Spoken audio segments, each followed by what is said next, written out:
Press conference कर रहे हैं, सीधा रुख करेंगे। लेकिन आज सारे रिकॉर्ड तोड़ दिए। आज विधानसभा को भी सरकार ने विधानसभा की बजाय मछली बाजार बना दिया। बड़ी हैरानी की बात है, इस लॉकडाउन में 9 बड़े घोटाले किए गए और उसमें मैंने अपनी तरफ से 12 कॉलिंग अटेंशन मोशन सरकार को दिए। कांग्रेस की तरफ से जो मेन विपक्ष की पार्टी है, एक सिंगल भी कोई अर्जेंट मोशन नहीं था और कोई कॉलिंग अटेंशन नहीं था। जो कॉलिंग अटेंशन दिया गया कांग्रेस की तरफ से, वो किरण जी की तरफ से दिए गए, वो आज हाउस में मौजूद नहीं थे। तो इस बात से आप अंदाजा लगा सकते हो कि सरकार कितनी सीरियस है। और कांग्रेस जो मेन विपक्ष है, जिसकी बड़ी जिम्मेवारी बनती है, वो कितना सीरियस है आज इस इशू में। जहां मैंने अपनी तरफ से 12 कॉलिंग अटेंशन दी थी, उनमें से मेरी 2 मंजूर करी गई और 2 मंजूर करके ये पहली दफा हुआ हाउस के अंदर। मैं इसलिए आपसे कह रहा हूं कि इस हाउस की भी गरिमा को बहुत सरकार ने कम कर दिया। आज पहला दिन था हमारा, बारी बारी अखबार में, मीडिया में ये बयान दिए गए और कहा गया था कि हम 26, 27, 28 3 दिन हाउस चलाएंगे। और 3 दिन हाउस चलाते चलाते आखिर इस बात पे आ गए थे कि 2 दिन रखेंगे, 2 सिटिंग कराएंगे। 2 की बजाय भी आज जो फैसला लिया इन्होंने, वो और ज्यादा हैरानी वाला था। आज ना तो कोई जीरो ओवर था, ना कोई क्वेश्चन ओवर था और ना ही कोई कॉलिंग के ऊपर चर्चा थी। आज तो सिर्फ सरकार की मंशा एक थी कि इस कोरोना की आड़ के अंदर भी वो कुछ ऐसे बिल पास करवा करके अपनी पीठ थपथपाना चाहती थी कि पता नहीं हम कितना बड़ा काम इस प्रदेश के लिए कर रहे हैं। जो मैंने 2 कॉलिंग अटेंशन दी थी, वो सारी की सारी बहुत महत्वपूर्ण थी, जिन पे चर्चा होनी चाहिए थी। लेकिन सरकार इसलिए भाग गई कि अगर कहीं ये कॉलिंग अटेंशन जो है मंजूर होगी, इन पे चर्चा होगी, तो सरकार को जवाब देना मुश्किल हो जाएगा। जो 2 मंजूर करी, उन दोनों में एक थी बच्चों की जो मृत्यु की दर बढ़ी इस लॉकडाउन में।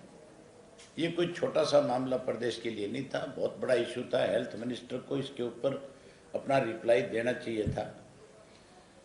उस पे भी स्पीकर ये कहने लगा, डिप्टी स्पीकर, कि जो लिख करके आपको दे दिया उसको रिप्लाई मान लिया जाए। सरकार क्या लिख करके देगी, अगर मैं उससे सेटिस्फाइड नहीं हूं तो हर मेंबर का एक अधिकार है कि वो उसके बाद अपना सप्लीमेंट्री सरकार से पूछ सकती है। और उस मिनिस्टर की जिम्मेवारी है जिसके महकमे से जुड़ी हुई कॉलिंग अटेंशन है, जिसपे उसके सप्लीमेंट्री का जवाब देना उसकी जिम्मेवारी बनती है। हम जो इस इश्यू पे पूछना चाह रहे थे कि भी ये बच्चे जो मरे हैं इस दौरान, जिनकी डेथ हुई है, इसके लिए जिम्मेवार कौन है। सरकार ने कोरोना का नाम दिया उसमें, तो कोरोना तो आज भी है, आज बहुत बड़ी संख्या में है, तो फिर आज सब कुछ क्यों खोल दिया? फिर आज भी बंद रखना चाहिए था। ये सारा का सारा जो है कोरोना की आड़ के अंदर इन्होंने हर डिपार्टमेंट को पंगु बना करके उस डिपार्टमेंट से करोड़ों करोड़ों रुपए का चूना लगाने का काम किया है। इसीलिए मैंने कहा था कि 9 बड़े घोटाले और 9 पे चर्चा होनी चाहिए। घोटाला था सबसे पहले धान का, आज तक सरकार की तरफ से कोई जवाब नहीं है। घोटाला हुआ था सरसों का, आज तक सरकार उस पर कोई जवाब नहीं दे पाई। घोटाला हुआ था गेहूं का, आज भी आपको सुनकर के हैरानी होगी कि मंडी का जो आड़ती है, उसकी आड़त जो 2.5% सभी सरकार ने स्वयं कहा था कि हम देंगे, उसमें 20%, उस 2.5% में 20% की कटौती करके पैसा काट के उसका कम करके और उस व्यापारी को मारने का काम किया जा रहा है। क्लस्टर के नाम के ऊपर 9.5 से लेकर के 14 रुपए पर क्विंटल के हिसाब से सरकार में बैठे लोग अधिकारियों के साथ मिलकर खा गए। गेहूं में आज भी घपला चल रहा है, आज भी घोटाला कर रहे हैं। आज के दिन भी ये नहीं है कि गेहूं की जो बिक्री है उस बिक्री के बाद वो घोटाला बंद हो गया, आज भी ज्यों का त्यों है इनका। उसके बाद चने में घोटाला किया, चने के बाद शराब में बहुत बड़ा घोटाला, बहुत बड़ा माफिया खड़ा किया। उसके बाद जो तबादले किए गए, ट्रांसफर के नाम के ऊपर लोगों से, अधिकारी से, कर्मचारियों से पैसे लिए, हर कर्मचारी की तनख्वाह में से पैसा काट लिया। और उसके साथ साथ जो स्कूल है प्राइवेट, उन स्कूल के लोगों से भी 1-1 लाख रुपया, किसी से लाख, किसी से 2, किसी से 5, जैसा स्कूल था उनसे पैसा लिया। उसके एफिडेविट मेरे पास थे, हम पूछना चाहते थे आज एजुकेशन मिनिस्टर से, इनसे पैसे किस बात के लिए आपने। उसके बाद जमीनों की जो रजिस्ट्रियां हुई उसमें सारे रिकॉर्ड तोड़ दिए। इस 3-4 महीने के दौरान हजारों करोड़ रुपए जो है, जिसमें मुख्यमंत्री ने खुद ने ये माना।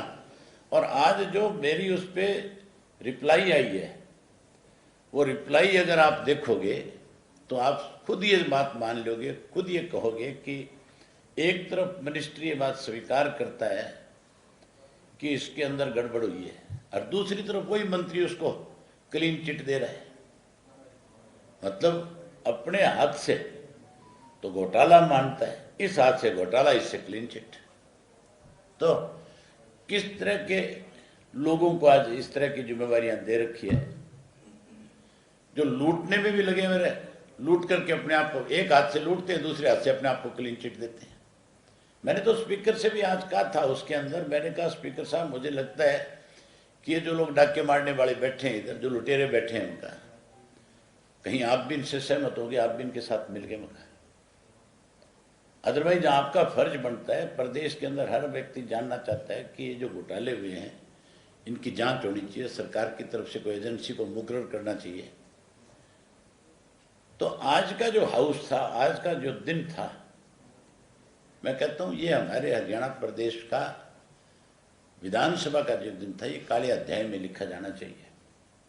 जिस तरह का आज आपने देखा था कि सोशल डिस्टेंस बनाया, स्पीकर बारी बारी एक बात कह रहा था, डिप्टी स्पीकर, कि जी कोविड है, कोरोना है, जितने लोग, ये भी कहा रहा, किस तरह की, आप देखो कमाल नहीं हो रहा था। स्पीकर और डिप्टी स्पीकर कह रहा था कि 800 लोग हैं यहाँ पे इस कैंपस में। हरियाणा करोड़ की 2.25 लाख पॉपुलेशन है, उसकी चिंता नहीं है, 800 लोगों की चिंता कर रहा था। और वो 800 लोग थे हाउस के अंदर, जिन सबके सैंपल लिए गए थे, जिन सबके सैंपल नेगेटिव थे, जिनसे कोई चिंता नहीं थी, डर नहीं था अभी इनसे कोई कोरोना आ सकती है।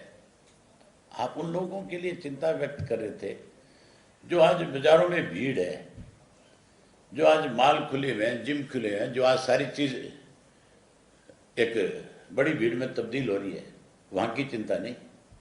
ये चिंता इनको आज कोविड की नहीं थी, ये चिंता आज इनको इस बात की थी कि आज सरकार पूर्ण रूप से फंस करके खड़ी हो रही थी।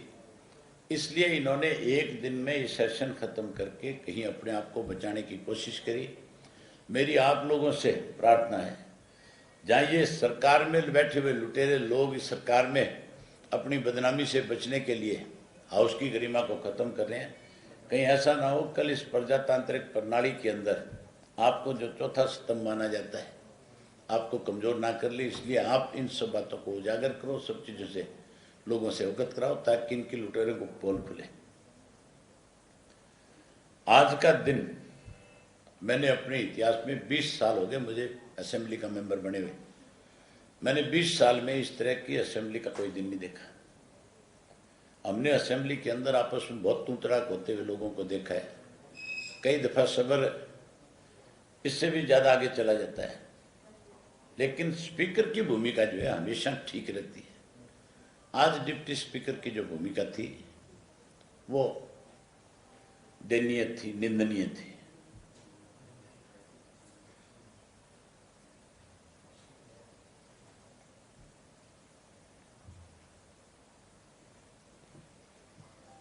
कोई आपकी तरफ से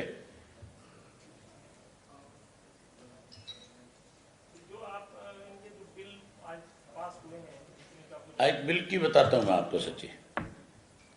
हालांकि मैं उस वक्त आ गया था और मैंने 3 बिल ऐसे हैं जिनके अंदर बहुत बड़ा झूठ बोला गया है। एक तो जो 75% युवाओं को रोजगार की जो बात है, जिसके लिए बहुत प्रचार किया इन्होंने, मैंने जो राष्ट्रपति से मंजूरी होकर के आई है उसको पढ़ा था। 75% किन युवाओं को रोजगार मिलेगा?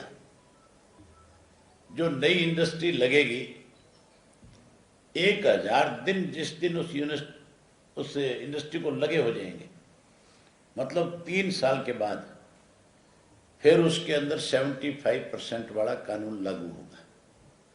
उससे पहले वो जो भर्ती करेगा उस पर कोई कानून नहीं है। तो फिर जब अगला भर्ती पूरी कर लेगा अपनी इंडस्ट्री के अंदर, तो फिर 75% कहां से आएगा? इससे बड़ा झूठ हो सकता है?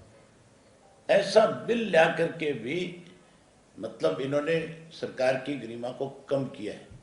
कितना बड़ा झूठ बोलने का काम किया है। दूसरा एक बिल लाए थे पंचायती राज का, जिसमें इन्होंने दे रखा था कि हम महिलाओं को 50% आरक्षण देने जा रहे हैं। मैंने उसको भी देखा था, 50% महिलाओं को कर दिया, 27% रिजर्वेशन है ऑलरेडी, बैकवर्ड की 7% रिजर्वेशन को शामिल कर लिया।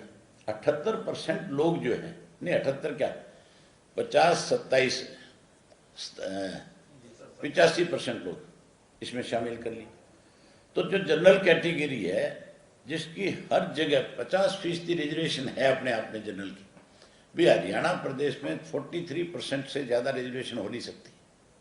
अब तक 47% से ज्यादा। सरकार खुद ये मानती है कि 50% से ज्यादा रिजर्वेशन नहीं कर सकते। तो फिर इस बिल का क्या मतलब था?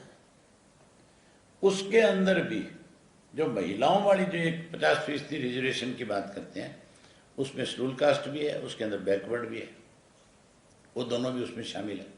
जो 15% बची है, उसमें बैकवर्ड का जो बाकी बचा हुआ पोर्शन है, जो बी क्लास है, उसको भी उसमें शामिल किया कि वो भी उसमें रहेगी। तो फिर जनरल कैटेगरी का कोई व्यक्ति चुनाव कहां से लड़ेगा? कैसे लड़ेगा? मतलब इस तरह के बिल ले आकर के लोगों की आंख में धूल झोंकने की कोशिश करते हैं। इसी तरह से वो एक जो शहरों का लेकर के आए थे, अनऑथराइज्ड कॉलोनियों का, वो भी एक लूट का साधन है। उसको 1 एकड़ तक करके कहीं ना कहीं अपने लोगों से छोटी छोटी कॉलोनियां बनवा करके बेचने का काम करेंगे। मतलब कैसे लूटा जाए प्रदेश को, कैसे इस प्रदेश को बर्बाद किया जाए, इसके लिए इन्होंने सब हथकंडे अपनाने का काम किया। कोई ऐसा हथकंडा छोड़ा नहीं जिसकी वजह से कोई लूट में कमी रह जाए। एक बिल और अगर आपको जानकारी हो, फिस्कल रिस्पांसिबिलिटी वाला बिल जो पास हुआ है, जिसमें 3% जीडीपी का कर्ज ले सकते थे, 5% हो गया, जिसमें 17,500 करोड़ रुपया लेने जा रहे हैं। हैरानी की बात नहीं है, मुख्यमंत्री कोविड के नाम के ऊपर। तो अभय चौटाला को आप सुन रहे थे, सीधे तौर पर सरकार पर तीखे शब्दों में निशाना साधते हुए नजर आए हैं। इसी के साथ कांग्रेस, जो कि मुख्य विपक्षी पार्टी के तौर पर अपनी जिम्मेदारी जो कांग्रेस को निभानी चाहिए थी, उस पर भी